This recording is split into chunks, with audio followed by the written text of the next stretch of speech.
राधा बाबा भाव से स्थापित गीता वाटिका में गिरिराज जी की परिक्रमा कर रहे थे और उसी समय काला भयंकर नाग निकल के आया।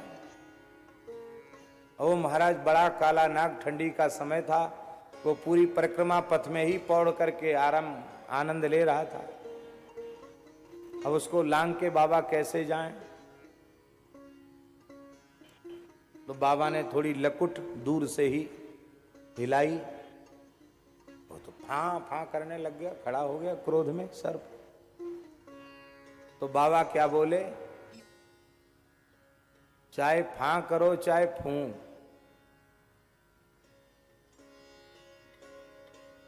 हम पहचानते हैं तुम मेरे नंद नंदन ही हो, दूसरे नहीं हो, हम पहचानते हैं।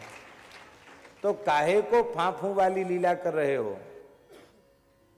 प्रभु, इस सेवक का साधन बाधित हो रहा है, थोड़ा मार्ग दे दीजिए, उधर पौड़ के विश्राम कीजिए। लोगों ने दौड़कर कहा, महाराज सांप तो फन पटक रहा बार बार और आज तो बाबा को डस ही लेगा, बाबा तो सांप काट जाएगा बाबा को। वो भाई जी उतर के आए और उन्होंने बाबा का संवाद सुना तो मुस्कुराकर बोले तो अपने ठाकुर जी से बातचीत कर रहे हैं, तुम लोग अपने अपने काम में लगो। थोड़ी देर सर्प ने थोड़ा तन फनाया, वो काटा वाटा कुछ नहीं, तुरंत सर्प जो है अंतर्हित हो गया, चला गया सर्प। इसका तात्पर्य क्या है?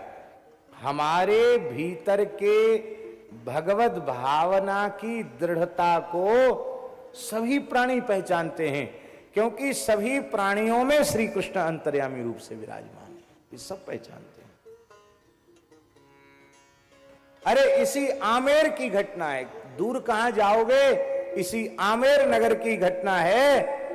मान सिंह माधव सिंह ने षड्यंत्र पूर्वक नरभक्षी भूखे सिंह को भक्तिमती महारानी रत्नावती के ऊपर छोड़ दिया, पिंजरा खोल दिया और शेर दहाड़ता हुआ जैसे ही महारानी के महल में प्रविष्ट हुआ, दासी ने कहा, महारानी जी सिंह आ गया, कैसी भगवत दृष्टि है?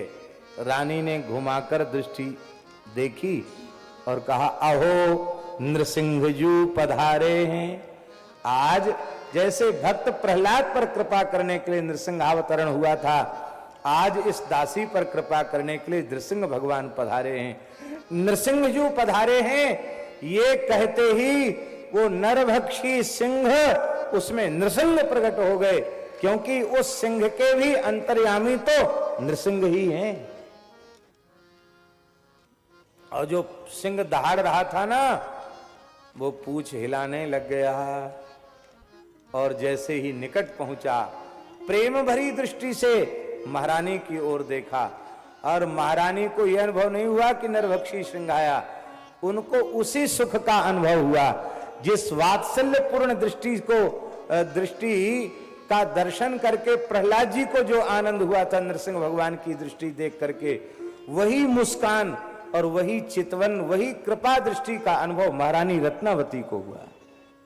रत्नावती ने अर्घपाद्य आदि निवेदित किया और भोग भी लगाया, मेवा मिश्री का भोग लगाया। शेर कहीं मेवा मिश्री खाएगा? पर वो शेर तो नहीं है, वो तो नृसिंह भगवान है। भोग भी धराया, तिलक भी लगाया, माला भी पुष्प की धारण कराई और आरती भी उतारी। और जब आरती उतारी, प्रणाम किया, तो उस सिंह ने अपना पंजा महारानी के सिर पे रख के आशीर्वाद दिया, मानो कि प्रहलाद के मस्तक पर जैसे नृसिंह भगवान ने कर कमल पधराया, आज सिंह में प्रकट नृसिंह ने महारानी के मस्तक पर अपना कर कमल पधराया। प्रियादास जी ने बड़ा सुंदर वर्णन किया है। भौनते निकसी धाए, मानो खंभ फारी आए। महारानी के महल से वो सिंह दौड़ा, कैसे, क्या झांकी है? कहते मानो खंभ फाड़ आए। लगता है स्वयं नृसिंह भगवान खंभ फाड़ करके बाहर आए। और जिन षड्यंत्रकारियों ने ये सलाह दी थी राजा को कि सांप भी मर जाए और लाठी भी न टूटे, कह देना कि फिर जांच आयोग गठित किया जाएगा कि पिंजरा कैसे खुल गया, महारानी को कैसे खा गया, और फिर प्रायः सरकारी लोग उस जांच समिति का निर्णय क्या होगा वो पहले से उनके पास रखा रहता है और लीपापोती कर दिया जाएगा। महाराज मान सिंह माधव सिंह ने अपनी दृष्टि से इस दृश्य को देखा और सिंह आया तो जिन लोगों ने षड्यंत्र किया था ना, जिन्होंने ये सलाह दी थी, उन सबको मार डाला, तो समाप्त, तो एक एक थप्पड़ में जय सिया राम।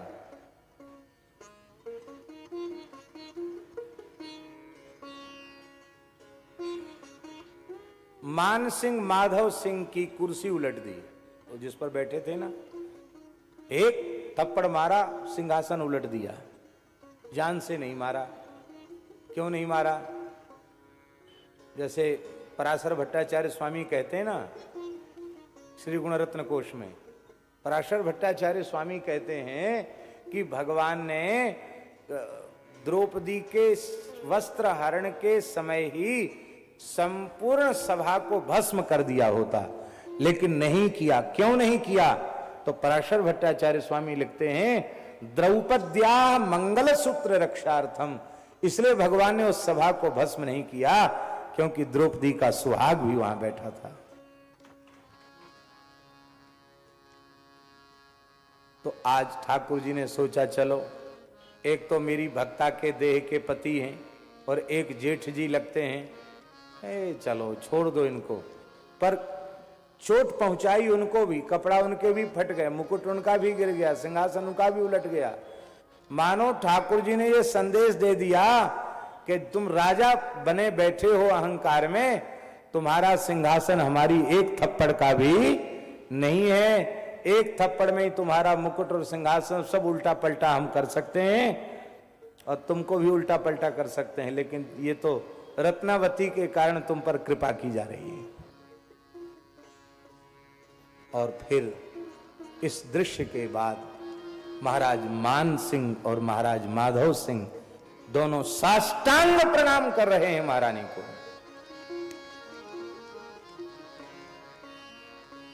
दासी ने कहा, अपने अपराध की क्षमा प्रार्थना करते हुए महाराजा मान सिंह माधव सिंह आमेर नरेश आपके चरणों में पड़े हैं, रो रहे हैं, आप इन्हें क्षमादान दीजिए। धन्य है। रत्नावती ने, कैसी उसकी भक्ति। रत्नावती ने कहा कि ये तो लाल साहब का दरबार है, यहां न कोई राजा है न यहां कोई रंक है, सभी ठाकुर जी को वंदन करते हैं, तो ये वंदन करें, इसमें कौन सा आश्चर्य है। वसुता वो ठाकुर जी को साष्टांग नहीं कर रहे थे, वो तो रानी को ही कर रहे थे, रानी की भक्ति का प्रत्यक्ष दर्शन करके। लेकिन रानी ने ये मुझे प्रणाम कर रहे हैं ये स्वीकार नहीं किया। क्यों? मैं प्रणाम के योग्य कहां हूं? प्रणाम के योग्य तो ठाकुर जी है।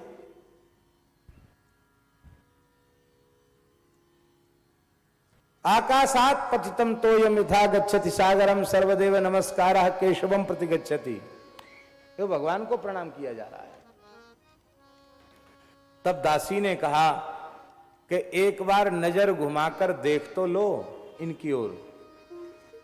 आहा, धन्य है। उस समय महारानी रत्नावती श्री ठाकुर जी के कपोलों पर चंदन से पत्रावली की रचना कर रही थी।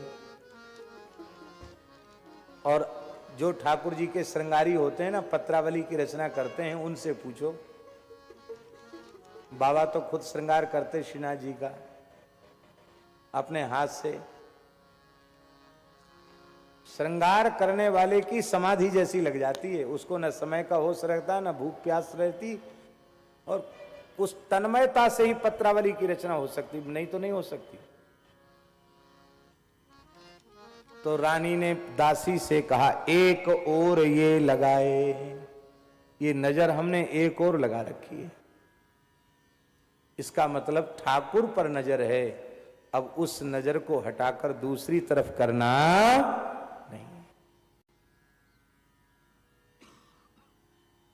ये जो दासी, जिस दासी के सत्संग से महारानी रत्नावती को भक्ति प्राप्त हुई, वो दासी गुसाई श्री विठलनाथ जी की शिष्या थी। गुसाई जी से ब्रह्म संबंध प्राप्त किया था और उसी का प्रभाव, एक समर्थ आचार्य की कृपा, उसके माध्यम से महारानी को भक्ति मिली और भक्ति में ऐसी ऊंची अवस्था महारानी को प्राप्त हो गई। इसी आमेर की घटना है। पृथ्वीराज नृप कुल बधू भक्त भूप रत्नावती। पृथ्वीराज नृप कुल बधू भक्त भूप रत्नावती। कथा कीर्तन प्रीति वीर भक्तन की भावे। कथा कीर्तन प्रीति वीर भक्तन की भावे। महामहोत्सव मुदित नित्यानंद लाल लड़ावे। महामहोत्सव मुदित नित्यानंद लाल लड़ावे। मुकुंद चरण चिंतवन भक्ति महिमा ध्वजाधारी। मुकुंद चरण चिंतवन भक्ति महिमा ध्वजधारी। पति पर लोभ न कियो टेक अपनी नहीं तारी। पति पर लोभ न कियो टेक अपनी नहीं तारी। बलपन सवे विशेष ही आमेर सदन सुन खाजती। हाँ भलपन सवे विशेष ही आमेर सदन सुन खाजती। पृथ्वीराज नृप कुल बधू भक्त भूप रत्नावती। पृथ्वीराज नृप कुल बधू भक्त भूप रत्नावती। हम निवेदन ये कर रहे हैं कि संसार के समस्त व्यवहार को सब में भगवत भाव रखते हुए भी संपादित किया जा सकता है। चेले में भी भगवान का दर्शन करके और उसकी गलती पर थप्पड़ लगा के भी ये भाव रखा जा सकता है कि ये चेले के रूप में भी ठाकुर जी ही सामने हैं। और थप्पड़ का भोग लगाना चाहते तो लगाएंगे हम। अरे हमारी क्या औकात है, हमारे ठाकुर जी जिस प्रकार का अर्चन हमसे चाहते हैं उस प्रकार का अर्चन हम उनका करेंगे। थप्पड़ार्चन चाहते हैं तो थप्पड़ार्चन भी करेंगे, लेकिन थप्पड़ार्चन करते समय भी ये भाव रखेंगे कि इसमें मेरे आराध्य हैं। सब कुछ किया जा सकता है। और हम फिर निवेदन करें, इस अवस्था तक पहुंचने के लिए एकदम पहला साधन है गुरु तत्व में भगवान का प्रत्यक्ष अनुभव। भक्त्यैकेशं गुरुदेवतात्मा। गुरु तत्व में भगवत भाव को स्वीकार नहीं किया तो सर्वत्र भगवत दृष्टि बन जाएगी, ये संभव नहीं है।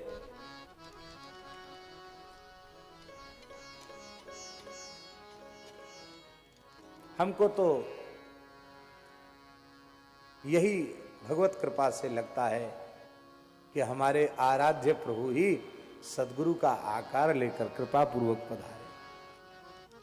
जैसे भक्तों का अनुभव होता है ना कि भगवान मेरे लिए आए हैं, हमको भी यही अनुभव होता है।